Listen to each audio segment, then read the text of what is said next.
Alright, advanced math. Time to find the area of trapezoids today. So go ahead and mark this as the title of your next 3-page math notebook. Finding the area of a trapezoid. And when you're done, close it up and concentrate with me. Lots of reminders today before we get started. Lots of stuff that's going to matter here. So first one's probably you need to remember what a trapezoid is. Before we find the area of a trapezoid, nice to remember what they are. So a trapezoid is a quadrilateral. That means it has 4 sides. And it has one set of parallel sides. So parallelograms, you'll remember a lot of them look like this. They had 2 sets, if I draw it just right, 2 sets of parallel sides. That's parallel to that, and that's parallel to that. Trapezoids have one set of parallel sides. There's 2 common ones you see. One you often see looks like this, where it's kind of symmetrical this way. That has this side is parallel to this side, but this side is not parallel to this side. That's one common trapezoid. Another common trapezoid looks like this. A lot of times you'll see one that kind of looks like this. And again, the top side is parallel to the bottom, but this side is not parallel to this side. Those are called trapezoids. And they don't have to be, these are 2 common ones. Sometimes you'll see ones where it's kind of like, that's still a trapezoid, parallel to this. So there's lots of different kinds, but that generally speaking is a trapezoid. And just to give you quick reminders, we have 2 formulas for area so far. We know one for triangles. That your preference, it is either the base times the height divided by 2, or 1/2 times the base times the height. And remember that worked for right triangles we did first, but we did figure out it also worked for any other kind of triangle too. As long as we know the base and we know the height, it's base times height divided by 2, or times 1/2. And we also know the one for rectangles or parallelograms, and that is just base times height. Those are our 2 formulas. Base times height for rectangle or parallelogram, 1/2 times base times height for triangle. We're going to need both of those today, so lots to remind you of today. So that's trapezoid. Those are our formulas so far. So let's look at a trapezoid. So here we go. Let's find the area here. So if you want to, imagine we tiled this 1, 2, 3, 4. 1, 2, 3, 4, 5. I just want you to imagine, we're finding the number of square units in here, just like we would be. Don't lose track of what area is. It's the space inside, the number of square units inside. I'm not going to tile the whole thing, but just so you remember we're still doing the same thing. So this, I don't have a formula for you on trapezoids. There is one, but it's super complicated, and we're not going to use it. We're going to use common sense to find the area of trapezoids. So the reason I reminded you of the formula for rectangles and the formula for triangles is what we're going to do is we're just going to make this into both of them. I don't have a formula for you for this whole figure, but if I kind of think of it as 2 different ones, that I can do. I know the formula for a rectangle here, and I know the formula for a triangle, so I'm just going to find both and add them together. Alright, so in this, let's start with the rectangle. That's easier. So I know the rectangle here is base times height. Now don't be tricked here. I look down here and I don't see the base measurement here. I see that this whole side is 8, but remember the base of this rectangle is just this part. And so sometimes you have to look around and figure it out. So I can see up here, this part matches this part. And that's 5 meters. So the base is 5 meters. And the height is 4 meters. And so this rectangle right here has a 20 square meter area. That's the rectangle. All right? And now I've also got a triangle here. Remember, triangles are base times height divided by 2, or times 1/2, whatever you prefer. So looking at this, here's the base. Again, I don't see the base, right? I look and this is the base of the triangle. Let me get a new color, blue. This is the base of the triangle right here. And it doesn't tell me anywhere on my diagram how long this is. But I can use common sense.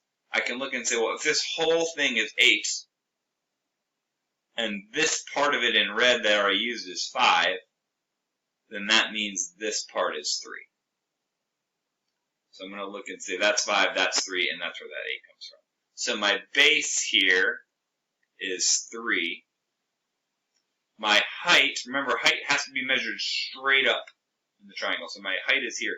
This is not the height. This 5 right here, this doesn't actually matter.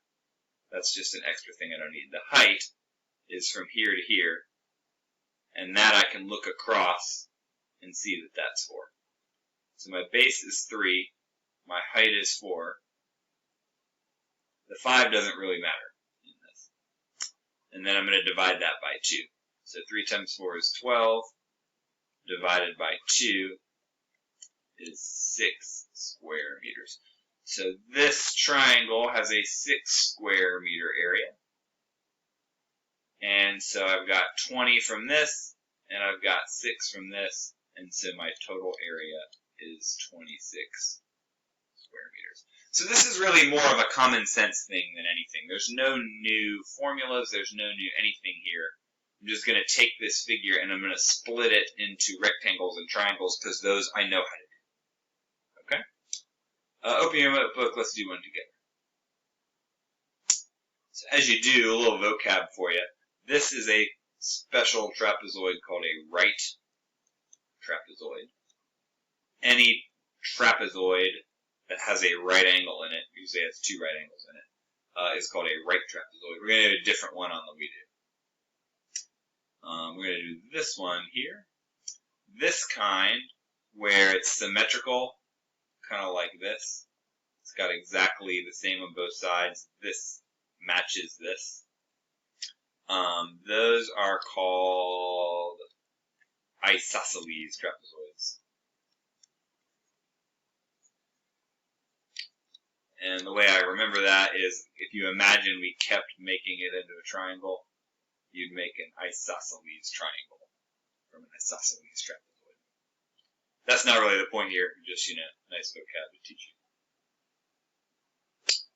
Alright, so this one, if you look at this trapezoid, I don't have a formula for you again. This one, in order to figure out the area, I'm going to have to actually split this into 3 parts. Alright, I'm going to have a triangle here, a rectangle here, and a triangle here. So I'm actually going to have to find 3 parts. So I'm going to need this area. That's going to be a triangle, so that's going to be base times height divided by 2. Another triangle, area equals base times height divided by 2. And then I've got this rectangle in the middle, and rectangles are just base times height. So I'm going to have to do 3 separate area calculations here. So let's start with the rectangle. That looks pretty easy. Imagine this. I don't see the length of the base. This 12 does not tell you this. It tells you the whole thing from A to D.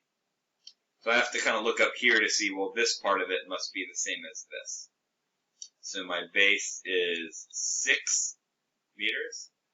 My height is 4 meters. And so that part of it is, 6 times 4 is 24 square meters. 24 meters square. Or you can do SQ meters. So I got that part, 24. The triangles appear to me to be identical, so probably once I find one, I can just apply it to the other. But I'll probably be careful and check just in case. Alright, so let me change colors here. So triangles are base times height divided by 2. Don't forget to divide by 2. Very easy mistake to make. Alright, base is going to be hard to find here. Here it is. So common sense, I'm going to look here and here. and say, well, if this whole side is 12, and this part of it is 6 that's in blue, there's 6 more for this one and this one, total. This is 6 of it, so that must mean this one is 3 and this one is 3. If they're identical, which I'm assuming they are. If they didn't match, it would be really hard to tell. I'd have to have a measurement or somebody to tell me. But since this is 6, I'm going to assume this is 3 and this is 3. Height is easy to tell. The height of this triangle is 4. Here and here. So area over here is 4. Here it is. 4, or not 4, 3. 3 is the base. Base is 3 times height is 4 divided by 2. That is 12 divided by 2, which means my triangle has an area of 6 square meters. And this one's going to be the same, right? 3, 4 divided by 2. So this one's going to have an area of 6 square meters as well. So the whole trapezoid, the area of the trapezoid, is 6 square meters plus 24 square meters plus 6 more square meters is 36 square meters. So I could draw 36 1-meter squares in here if I tiled it. That's how much space is on the inside. So that's it for trapezoids. No new formula.